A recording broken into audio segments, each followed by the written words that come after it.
exactement. Et concernant Charlène, est-ce que tu as la sensation d'avoir piqué la copine de ton pote Ted?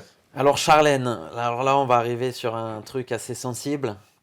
Ted c'était mon frérot, enfin c'était le frérot de tout le monde dans l'aventure. Hein. Ted tout le monde l'aimait, c'est le gars que tu peux pas ne pas aimer. Ted il est super gentil, il est drôle, il est sans vice, il est franc, Mais c'est vrai que Charlène, ça, alors il y a des choses qu'on voit pas en in, mais en off, c'est vrai qu'avec Charlène, il y a plusieurs fois où le soir on discutait jusqu'à 1h du matin dans ma chambre, posé sur le lit tranquille. Hein. On n'était pas déshabillés, rien, on était en mode tranquille, survêt et tout, on discutait.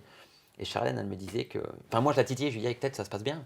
Elle me dit ouais, super et tout, machin. Mais elle m'a avoué que c'était moi son style de mec, que la première personne qu'elle a repérée dans l'aventure, c'était moi. Mais comme moi, j'ai donné une image de moi au début de cette émission, très froide, très dure, très. J'ai pas donné confiance aux gens. J'ai fait peur à certaines Ouais, personnes. ça c'était voulu, je crois. C'était peut-être un peu surjoué, mais je suis vraiment comme ça de base. Je pense que c'était une réaction de protection. Peut-être aussi, inconsciemment. Mm. Et elle m'a dit, c'est vrai que je me suis dit, putain, il me plaît, tu me plais. Mais elle m'a dit, j'ai pas osé venir te voir. Quoi.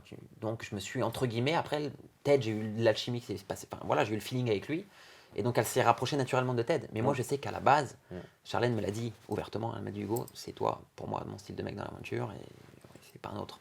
Donc après, logiquement, malheureusement pour Ted, on s'est rapprochés. Mais je peux pas en dire plus. Mais qu'est-ce qu'elle a de spécial, Charlène, qui a fait que c'était la première fille sur laquelle tu t'es arrêté? En fait, ce qu'elle avait de spécial, c'est pas qu'elle avait quelque chose de spécial. C'est la fille qui est pote avec tout le monde. C'est la fille qui est bon délire. C'est la fille qui est super sympa. Et en fait, elle n'est pas forcément exceptionnellement jolie. Elle est mignonne.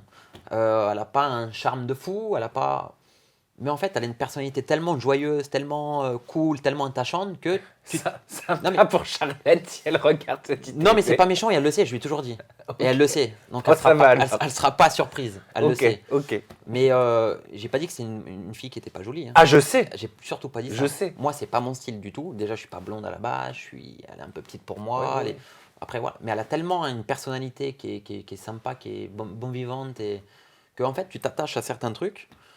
Et après, c'est vrai que j'avais pas de coup de cœur pour elle, mais je voulais qu'elle tombe un peu dans mon panneau. Et en fait, c'était plus mon ego un peu. C'était plus, je voulais me rassurer et me dire putain Hugo, ouais, tu plais Hugo. En fait, voilà, ça me faisait kiffer de savoir que je plaisais et que si je voulais l'embrasser, je pouvais l'embrasser en fait. Donc c'est pour ça que vous avez rompu. Et donc c'est pour ça qu'on a rompu, parce que elle sentait que j'étais pas sincère. Et après, je peux pas tout raconter, mais après il y a une séquence avec Ariel. Je sais pas si ça sera montré ou pas. Ah Mais si, vas-y, raconte. il y a une séquence avec Ariel où c'est vrai que j'embrasse Charlène et puis une demi-heure après je rejoins Ariel et puis je lui dis frérot Ariel, compose-moi une petite musique avec ta guitare. Et moi je fais le refrain et le refrain c'est je m'en bats les claviers de Charlène. Mais regarde, j'ai réussi à l'avoir.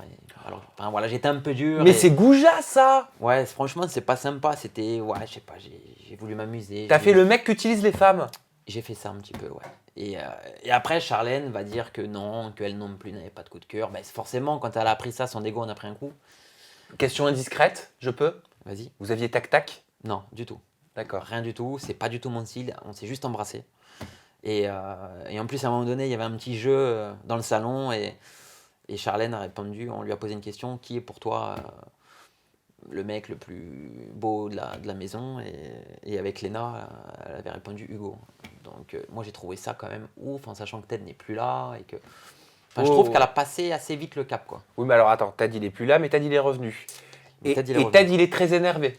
Et Ted il est très énervé mais bon moi il m'a pas plus pris la tête que ça. Je pensais qu'il allait venir m'emboucaner comme on dit mais pas du tout. Ça n'a pas été le cas. Ça n'a pas été le cas parce que Ted en fait... j'ai réussi à lui expliquer que, en fait, il savait pas qui croire. Il savait pas si Charlène disait la vérité, si moi je disais la vérité. Comme il avait aucune preuve et aucune certitude, il savait pas où se placer.